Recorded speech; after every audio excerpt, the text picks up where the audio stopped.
Hello po friends, brothers and sisters. Welcome once again sa ating pag-aaral ng Salita ng Diyos. Ang pag-aaralan po natin ngayon ay entitled Modern Inventions and Technologies, One of the Signs of the Near Second Coming of Christ. Ibabase po natin ang ating pag-aaral sa libro ng Daniel chapter 12 verse 4. Gusto ko pong basahin sa inyo. Ang sabi dito, but you, Daniel, shut up the words and seal the book until the time of the end. Many shall run to and fro, and knowledge shall increase. So,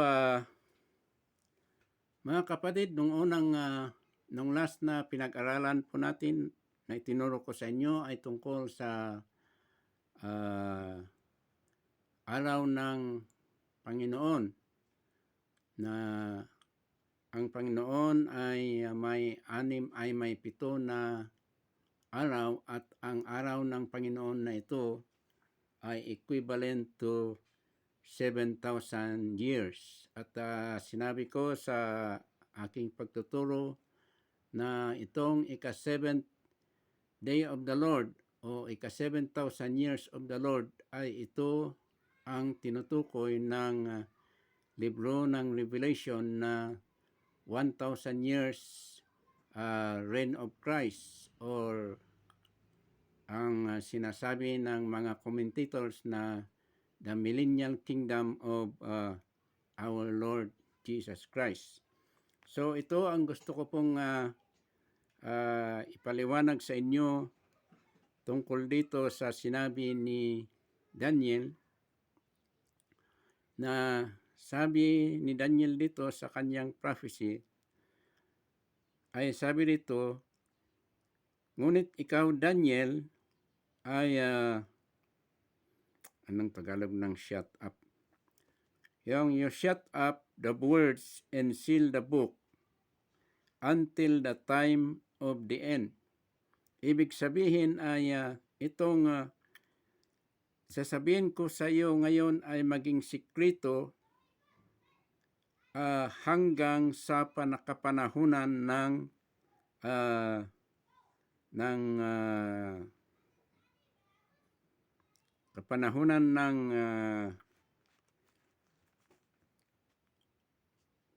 di ko na ma-express sa Tagalog, kapanahunan ng huling panahon.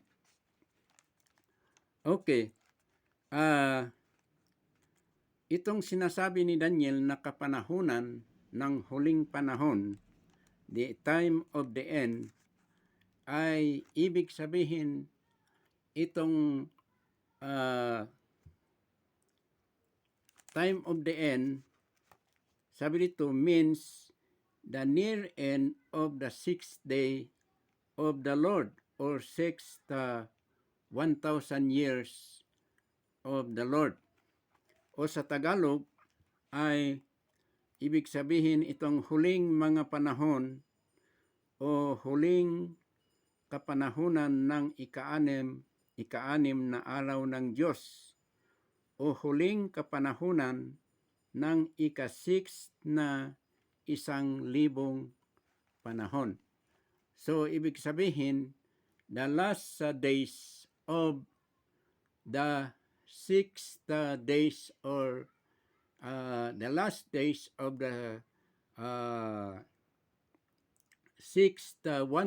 years of the Lord.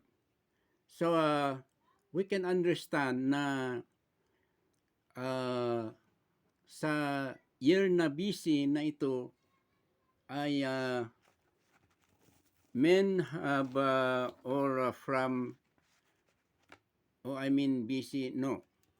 AD.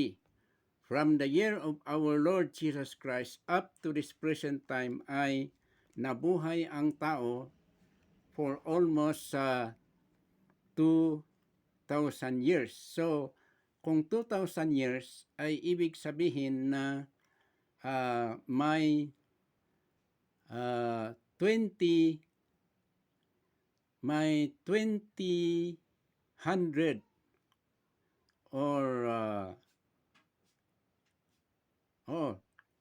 2,000 years na nakaraan na sa buhay ng tao sa panahon ng sabi nating AD or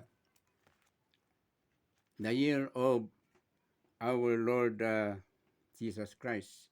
So ito ang pinupunto ni Daniel na sa kapanahunan ng sa huling araw ng kapanahunan ng ika-6,000 years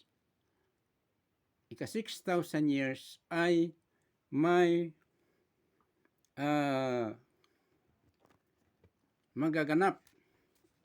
At itong magaganap na ito o ang tong pangyayaring ito ay sabi dito ang paglitaw ng mga modern inventions at modern technologies. Ito ang ibig sabihin ng sabi dito ni Daniel na many shall run to and fro and knowledge shall increase. Kaya't ito ang ipapaliwanag natin ngayon. Now, itong sabi ni Daniel na many shall run to and fro and knowledge shall increase, it refers to the inventions of men regarding about these inventions, modern inventions na mayroon tayo ngayon. For example, yung mga sasakyan, mga eroplano at mga helicopters na inimbento ng tao. Ito ang ibig sabihin itong sabi ni Daniel na many shall run to and fro. Ibig sabihin ang mga modern transportations ng mga tao. Notice na sa tagal ng panahon na nabuhay ang tao ay walang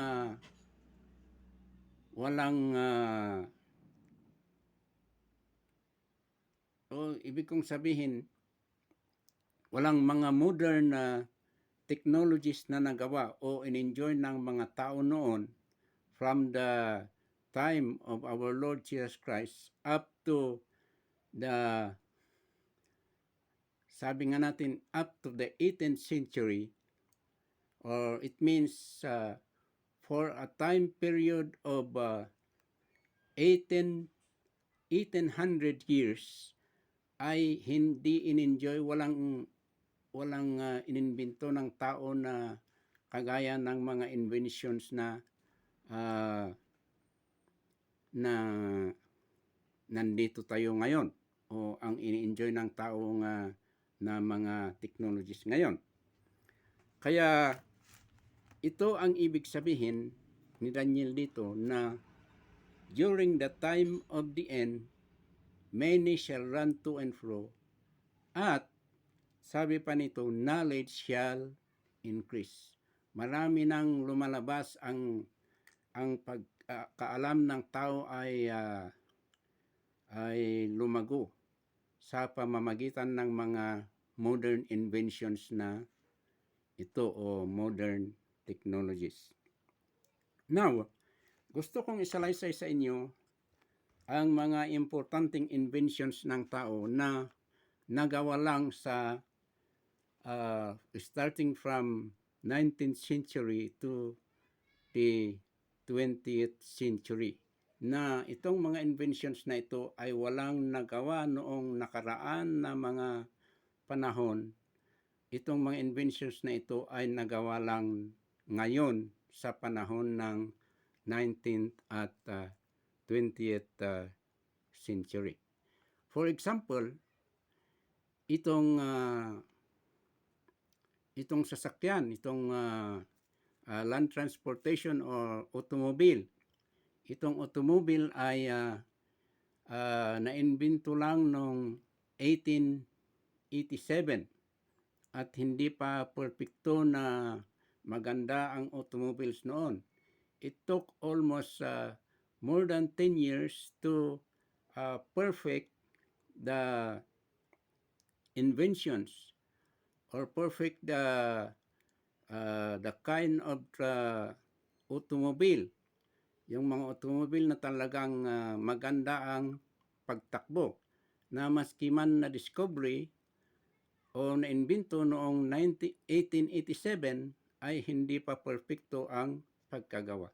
Nung lumipas na lang ang more than 10 years, saka nakagawa sila ng sasakyan na talagang maganda ang takbo. Okay.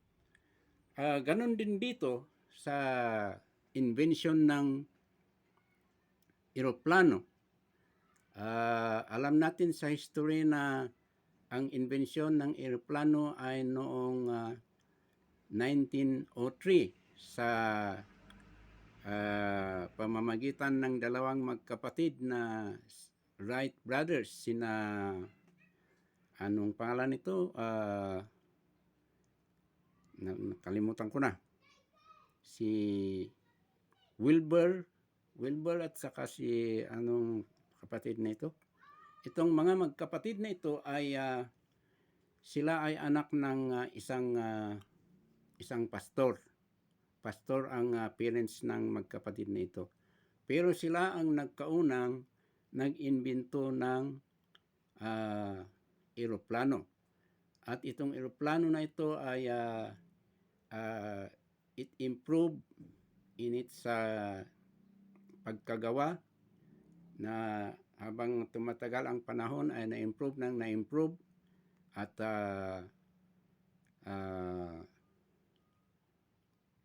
iwan ko kung may nagamit ng eroplano noong World War I sapagkat ang World War I ay nagsimula noong 1914 to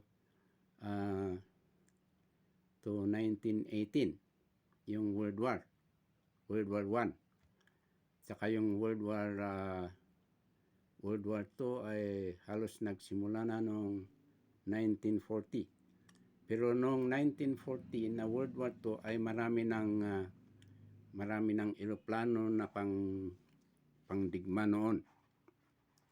So, makita natin na itong invention ng eroplano ay nagawa lang sa 20th century. At kung bibilangin natin ang taon ng invention ng eroplano ay from 1903, ngayon ay 2022. So, ibig sabihin na ang taon ng eroplano ay mahigit lang na 120 years. So, ganun din itong helicopter na ito ang usong ginagamit ng tao sa modern times na ito. Itong helicopter ay na-perfect lang nung taon 1930. So, itong mga tatlong mga importanteng sasakyan na ito, na itong automobile, itong eroplano at itong helicopter ay naimbento lang noong 1900 or in the 19th century. So, ibig sabihin, itong importanteng mga transportation ng tao ay ang taon nila ay just mahigit na lang na 100 years. So, itong mga modern transportation na ini-enjoy ng tao sa panahon sa 20th century ay itong taon na lang na na-enjoy ng tao o nagamit ng tao itong mga modern technologies. At nung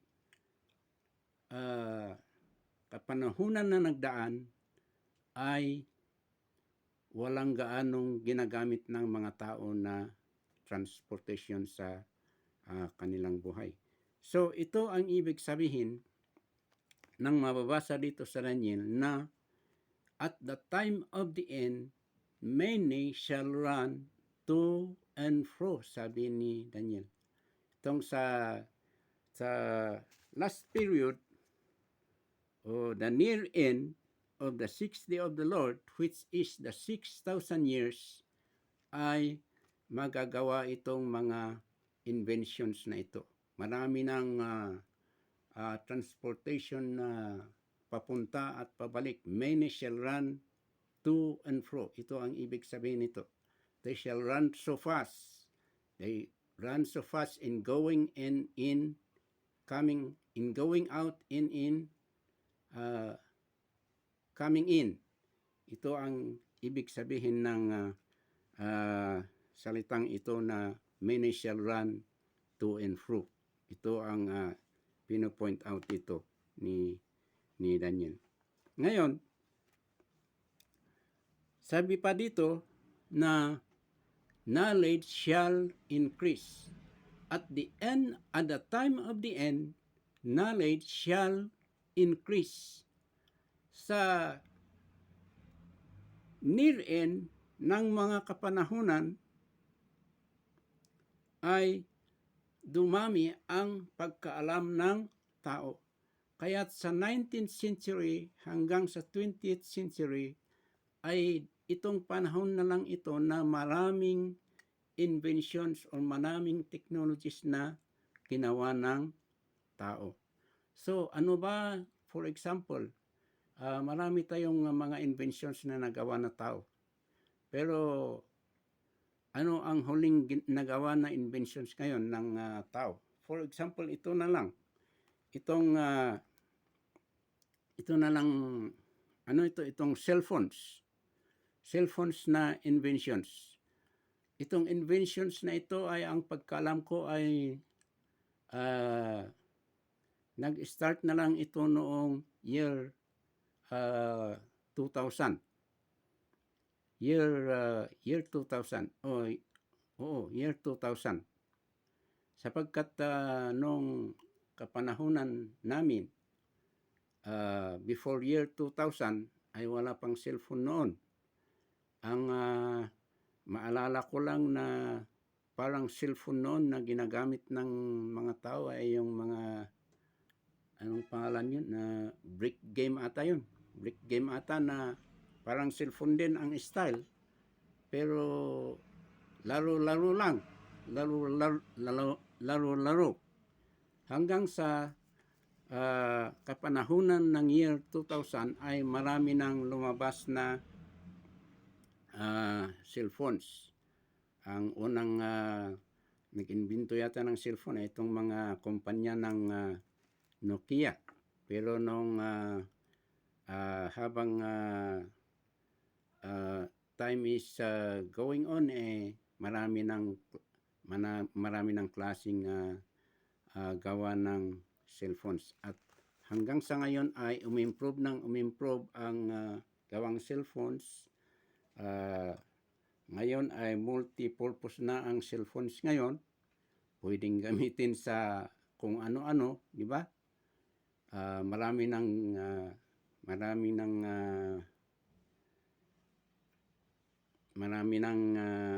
multi-purpose na ang paggamit ng cellphone ngayon.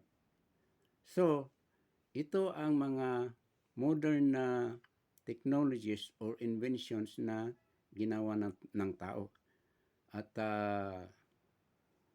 di pa natin alam kung ano pa ba ang mga inventions sana kaya na lalabas o ipalabas ng mga magagaling dito sa mundo, o sabihin na lang natin mga inventors o mga scientists na gumagawa ng mga technologies na ito. Pero ang gusto kong i-point out sa inyo ay itong propesya ni Daniel na sabi dito na at the time of the end, yung mga huling kapanahunan ng ika-anim na taon o ika-anim na araw ng Panginoon o ng Diyos ay maraming lumalabas na inventions ng tao. At ito ang ibig sabihin. So, sabi natin dito, itong mga modern inventions and technologies ay isang sinyalis ng malapit ng pagdating ng ating Panginoong Hesukristo dito sa mundo. Maski man ang Biblia ay walang binabanggit na pangalan ng invention, walang nabanggit dito sa Biblia na eroplano, walang nabanggit na automobile o helicopter. Ang ship meron kasi matagal ng ibig kong sabihin matagal nang ginagamit ng tao ang ship sapagkat sabing na water transportation. Itong ship ay matagal nang nagawa. Itong water transportation na ship ay matagal nang ginagamit ng tao noon pa. Pero itong land transportation at saka air transportation ay nagawa lang noong 1900s. So, at saka itong mga maraming technologies na ginagawa ng tao ay sa ngayon lang, kapanahunan lang ngayon na nagagawa. Kaya ito ang ibig sabihin nito ni Daniel na sa near end ng the time of the end of the age ay maraming lalabas na imbento ng tao. Kaya ang sabi ko nga sa inyo ay ito ay isang sinyalis na ang ating Panginoong Hesukristo ay malapit na ang kanyang pagdating. Okay, sana ay may kunti kayong ibig kong sabihin na naintindihan sa pinag-aralan natin na ito tungkol sa inventions ng tao. Sapagkat alalahanin ninyo na sa tagal ng panahon ay walang in-enjoy ng tao na ganitong mga technologies na ini-enjoy ng tao ngayon. So, hindi ko alam kung mas magaan, mas happy ang buhay ng tao ngayon na marami tayong ini-enjoy na technologies o mas happy ang kapanahunan ng mga tao noon na wala silang gamit na modern technologies. Wala silang gamit na, for example, wala silang gamit na panglaban ng damit na kagaya ng ini-enjoy natin ngayon. Wala silang gamit na pangluto ng kailangan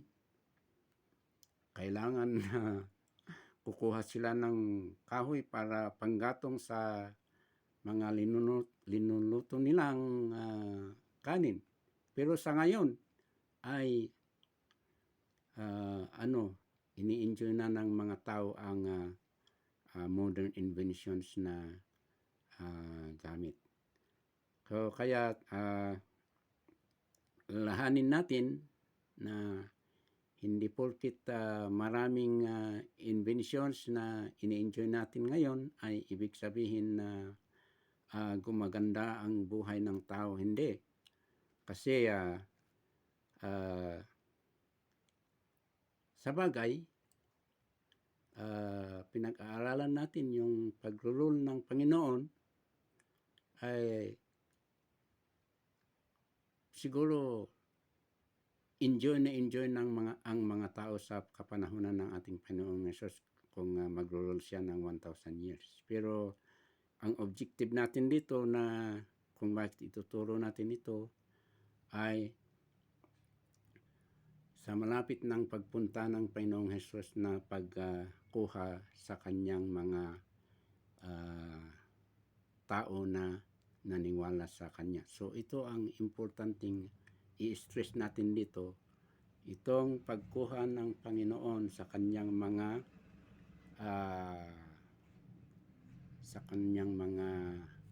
sabi lang natin disciples o yung mga naniwala sa kanya, sapagkat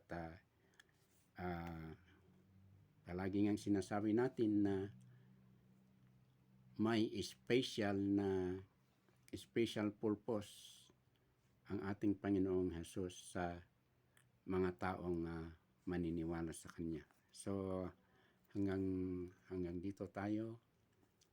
Maraming salamat muli. Sana ay